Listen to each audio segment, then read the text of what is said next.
ইকামত শুরু হয়ে গেলে ফরজ নামাজের নিয়ত করা যাবে কিনা বা ফরজ নামাজ পড়া যাবে কিনা। আপনি মসজিদে গিয়ে প্রবেশ করে দেখলেন ইকামত শুরু হয়ে গেছে, তো এখন সুন্নত আদায় করেননি। সুন্নতের তো অনেকটা গুরুত্ব রয়েছে, তো এই পর্যায়ে আপনি চাচ্ছেন সুন্নত পড়ার জন্য। এই পর্যায়ে কোরআন এবং হাদিসে কি আছে এটা আমরা জানবো।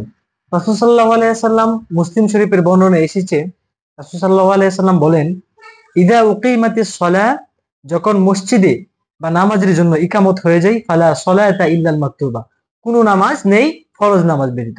অর্থাৎ এখানে বোঝা যায় যে যখন নামাজের জন্য মুয়াজ্জিন সাহেব ইকামত দিবেন, তখন অন্য কোনো নামাজ পড়া যাবে না, কোনো সুন্নত নামাজ পড়া যাবে না, কোনো নফল নামাজ পড়া যাবে না ফরজ ব্যতীত। তবে ফজরের ক্ষেত্রে কিছু ভিন্ন মতামত রয়েছে এবং সাহাবীদের কিছু রীতি রয়েছে। যেমন ফজরের নামাজের গুরুত্ব হচ্ছে, রাসূল সাল্লাল্লাহু আলাইহি ওয়াসাল্লাম বলেন, রাকাতুল ফাজরি খায়রুম মিনাদ দুনিয়া ওয়া মা ফিহা। ফজরের নামাজের 2 রাকাত সুন্নতের মূল্য হচ্ছে আসমান এবং জমিনের ভিতরে যা কিছু আছে তার চাইতেও অধিক মূল্যবান।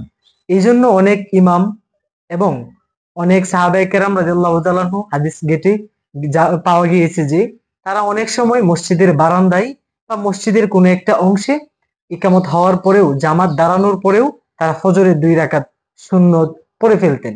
এই জন্য অনেকের আলেমের মতামতও পাওয়া যায় এটা, যে শুধুমাত্র ফজরের ক্ষেত্রে, ফজরের সুন্নত যেহেতু এত দামি, সাহাবায়ে কেরাম এইগুলা করেছেন, তো সব দিক বিবেচনা করে অনেক আলেম এই মতামত দিয়ে থাকেন যে শুধুমাত্র ফজরের ক্ষেত্রে ইকামত হয়ে গেলেও সুন্নত আদায় করা যাবে।